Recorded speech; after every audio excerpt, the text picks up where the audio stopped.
Salut à tous, merci de rejoindre ce tout nouveau numéro de l'émission À l'affiche entre pop culture et littérature.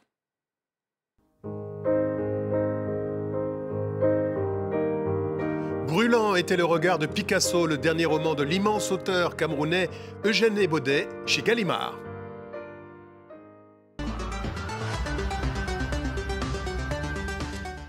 L'artiste DJ-compositeur franco-vietnamien Florent Picasso qui mêle l'héritage du grand maître avec les rythmes électro.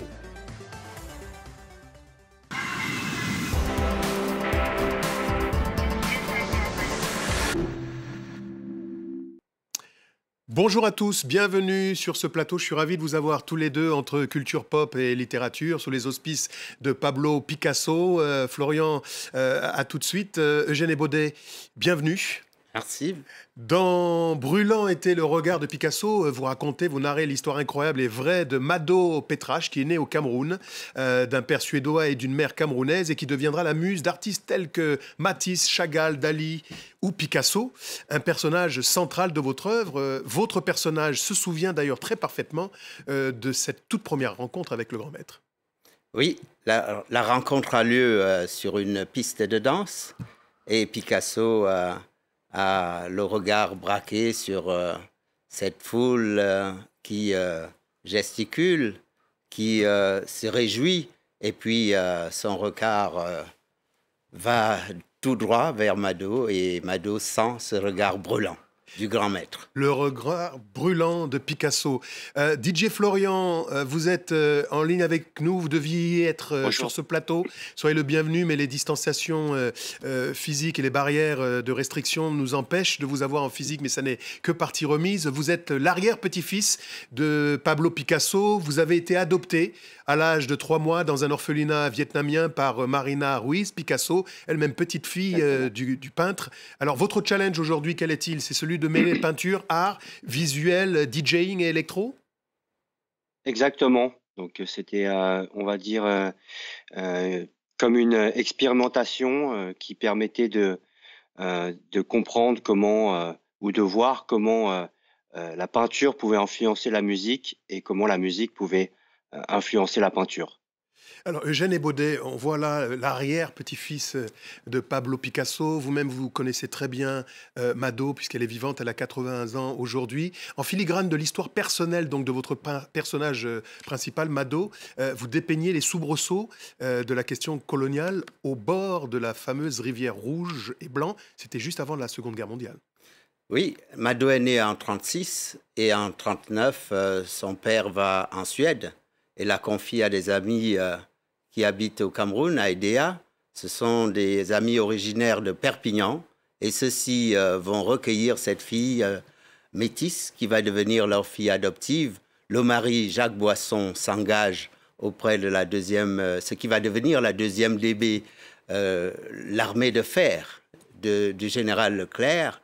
Et il s'y engage à partir du Cameroun et dès les premiers affrontements. Ensuite, il ira jusqu'au Nid d'Aigle en Allemagne.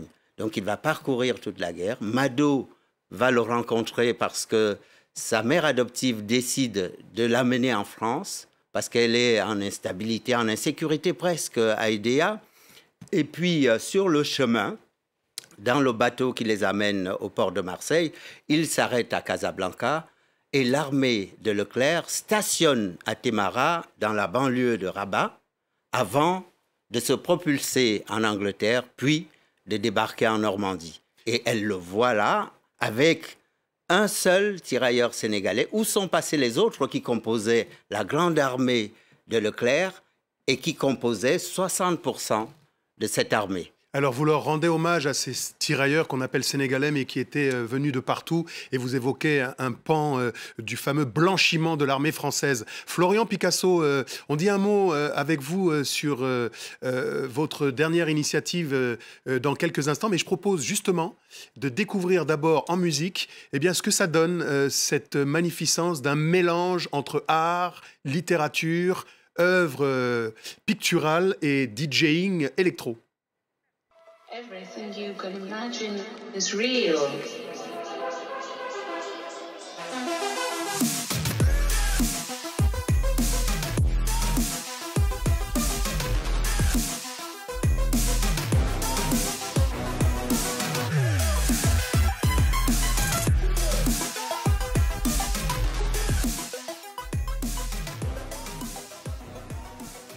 Alors, on vient de le voir, hein, Florian Picasso, ce que vous faites est extraordinaire avec des artistes visuels. On dit un mot à présent sur votre dernière initiative au profit de l'orphelinat vietnamien Quang Châu, en partenariat avec Global Gift, qui est la fondation de la mégastar Eva Longoria et Maria Bravo. C'est votre manière de renvoyer l'ascenseur à des mômes du Vietnam? Exactement, exactement. Je pense que c'est très important de ne jamais renier ses racines. Et tous les jours, je suis, je suis reconnaissant de la chance qui m'a été donnée. Donc, je dis toujours que j'ai eu deux vies. Maintenant, je vis cette vie qui me permet de m'exploiter artistiquement. Et je pense qu'il fallait absolument rendre cette chance que j'ai eue et en faire bénéficier d'autres orphelins. Alors, cette performance, vous derrière les platines, et l'artiste franco-vietnamien comme vous, Cyril Congo, derrière ses toiles et avec un pinceau, un maître du graffiti, ça s'est passé comment concrètement? Écoutez, ça s'est passé avec une sorte, c'était assez ludique parce que on se répondait dans nos arts respectifs. Ça veut dire que, par exemple, je regardais ce qui peignait et donc après j'ajustais la musique, j'ajustais les effets en fonction des couleurs, en fonction de ces mouvements, de la gestuelle des bombes de graffiti. Et lui faisait la même chose en m'écoutant. Donc c'était une expérience assez folle, on va dire. Alors, on a des images en couleur, on regarde ce que ça donne.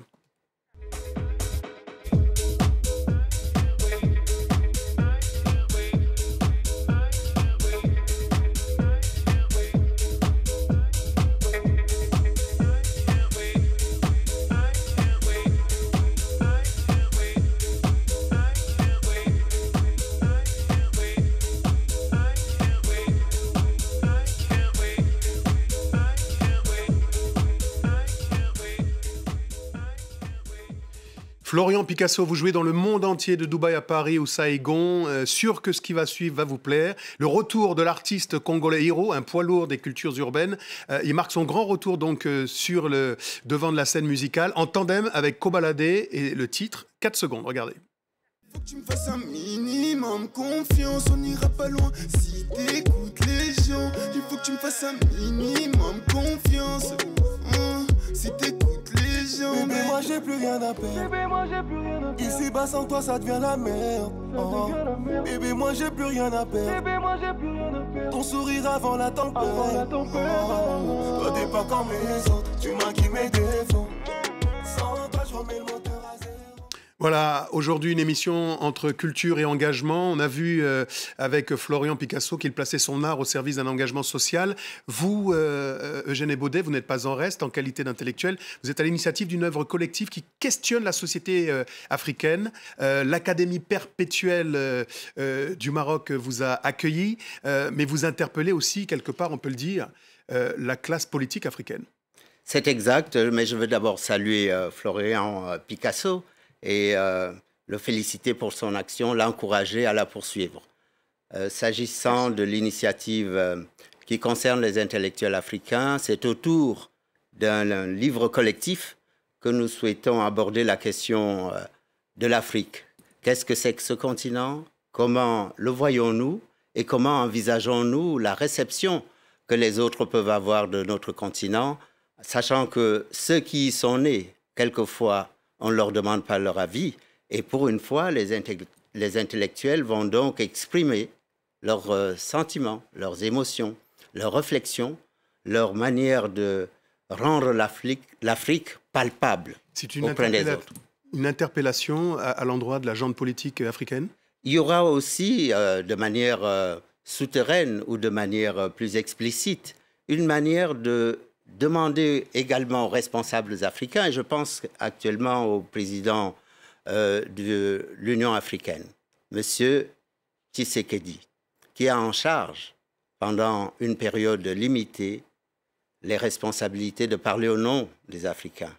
Qu'ils sachent donc que ces Africains actuellement sont en souffrance sur plusieurs plans, éducatifs, sur le plan aussi de cette calamité à laquelle on assiste chaque jour, des Africains, des jeunes, qui se noient parce qu'ils veulent aspirer à ce qu'ils espèrent être un paradis. Et je souhaite qu'ils prennent une initiative, mais coordonnée avec des intellectuels, pour dire « nous sommes du continent et nous voulons le meilleur de ce continent et nous voulons faire cause commune ». Florian Picasso, c'est toujours trop court, c'est promis, on vous reçoit sur ce plateau très prochainement. L'Afrique, vous ne la connaissez pas, mais ça vous tente avec les DJ du continent? Exactement, ça me tente grandement. J'ai toujours été fasciné, entendu par l'Afrique. J'ai eu la chance de faire le Kilimandjaro 2 fois dans le passé, et j'aimerais bien retourner en Afrique, mais dans un but musical. Merci à tous les deux. Merci Eugène et Baudet.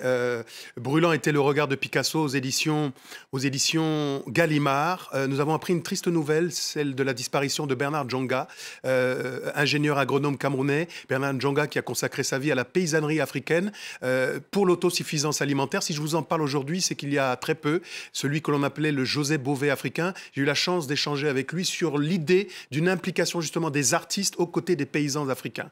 C'est déjà, hélas, la fin de cette émission. Merci à toutes et à tous de l'avoir suivi. N'oubliez pas que vous pouvez la retrouver sur france24.com ainsi que sur tous les réseaux sociaux. On se quitte avec le clip de l'artiste Canmouze qui marque le grand retour d'une personnalité importante réunionnais martiniquaise. Transfuge, souvenez-vous, et cofondateur du groupe Factor X. On regarde le titre Come Back.